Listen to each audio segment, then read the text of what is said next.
Long pegah cerita meninggal menyesal karena disedekah apa? Dia berbiasa. Dia nak buat. Dia merukuhi ben nak meninggal dengan bunga.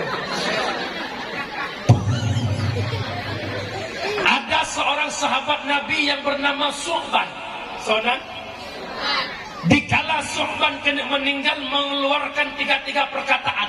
Yang pertama 5 laisal jadid, yang kedua 5 laisal ba'id, yang ketiga 5 laisal kathir. Akhirnya Su'ban meninggal. Dikala Su'ban meninggal, istri Su'ban hana mupom putra yang Su'ban keleboh perkataannya.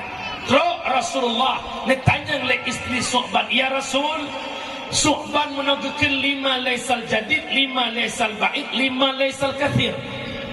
Maka terus Jibril dia pegah Pak Muhammad, wahai Muhammad, kenapa Su'ban mengatakan 5 laisal jadid?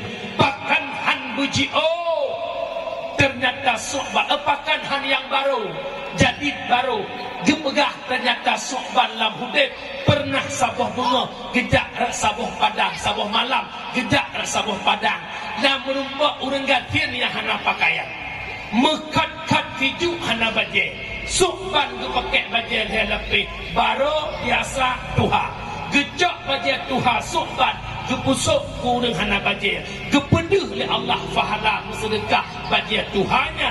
Ternyata dit fahala. Maka waktu kena meninggal kepeduh fahalanya Mbak Su'ban. Menyesal Su'ban, ya Allah, bahkan han yang baru longjuk, ya Allah, medum yang Tuhan duknan pahala, menyelam baru dukna ke pahala long, ya Allah. Padahal menyesal waktu kena meninggal. Yang kedua 5 laisal ba'id, bahkan han buji, ternyata Su'ban basabah urang pernah nepeling ke urang buta. Teman jalan paling-paling ke 8 meter sagai, 6 meter. Waktu kepeling ke urang butanya, deh pahala waktu Su'ban kena tusut nyawang. Pegekan, ya Allah, pejut tak jalan pakan han buji, lam jalannya nak raya pahala lu. Yang kelihatan 5 laisal kathir, bahkan han bela pernah Su'ban sabah bunga.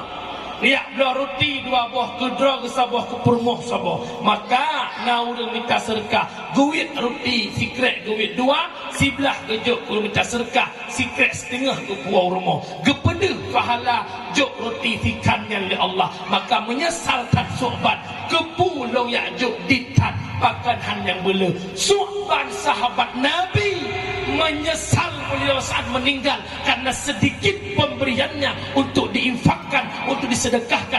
Itu sahabatnya Nabi. Apalagi kitanya hana metatu sahabat menyamate lebih-lebih lah menyesalnya kena yang ya kuilu yang jok-jok 2 lebih malam yo. Angkot mati tinggal bunga dapat ulang dia dapat dia nak juk